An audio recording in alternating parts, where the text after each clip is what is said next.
የአሜሪካ ጦር ኢራንን መደብደቡን ሲቀጥል ቴህራን የባሕረ ሰላጤው ሀገራት ላይ የምታደርሰውን ጥቃት አስፋፋች። አሜሪካ እሁድ ሌሊት ኢራን ውስጥ በፈጸመችው ድብደባ በሆርሙዝ ወሽመጥ የሚያልፍ መርከቦችን ለማጥቃት ጥቅም ላይ ይውላል ያለችውን የሚሳኤል ክምችት መምታቷን አስታወቀች።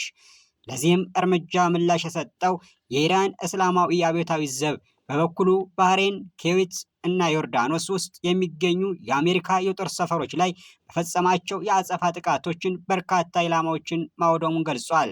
ካለፈው ሳምንት ወዲህ በድጋሚ ያገረሸው የአሜሪካና የኢራን ግጭት ወደ ሌላ ሳምንት ተሸጋግሯል። ቅዳሜ ዕለት አሜሪካ በመላው ኢራን የሚገኙ ከ140 በላይ ኢላማዎችን መምታቷን አስታውቃ ነበረ።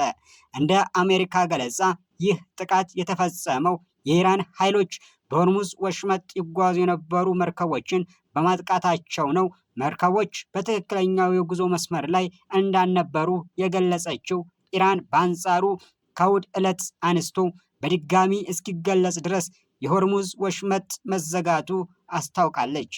በተጨማሪም የኢራን እስላማዊ አብዮታዊ ዘብ በትናንትናው ዕለት በቀጠናው በሚገኙ የአሜሪካ የጦር ሰፈሮችና አጋሮች ጋር ጥቃት አድርሷል። በዚህ መልኩ ከፍ ወዳለ ደረጃ የደረሰው የሁለቱ አገራት ግጭት ትናንት ሌሊትም ቀጥሏል። የአሜሪካ ጦር ማዕከላዊ ዕዝ ሴንቲኮም እሁድ ሌሊት ኢራን ላይ በከፈተው አዲስ ዙር ጥቃት የቴህራንን በሆርሙዝ ወሽመጥ ጥቃት የማድረስ አቅም ይቀንሳል ያለውን ድብደባ መፈጸሙን አስታውቋል። የአሜሪካ ኃይሎች ኢራንን አየር መከላከያ ስርዓቶችን፣ የባህር ዳርቻ የራዳር ማዕከላትን፣ የሚሳኤል እና የድሮን አቅሞችን እንዲሁም አነስተኛ የጦር መርከቦችን ኢላማ ማድረጋቸውን ገልጸዋል።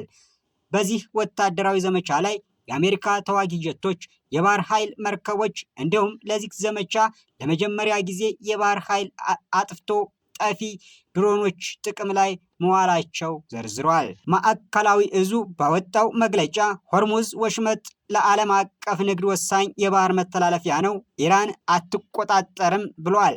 የአሜሪካ ኃይሎች የንግድ መርከቦችን የጉዞ ነፃነት ለማረጋገጥ ዝግጁ መሆናቸውን አክለዋል።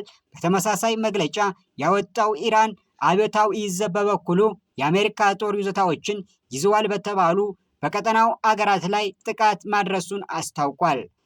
ባህሬን፣ ኩዌት እና ዮርዳኖስ ጥቃት የተፈጸመባቸው አገራት እንደሆኑ ተጠቅሷል።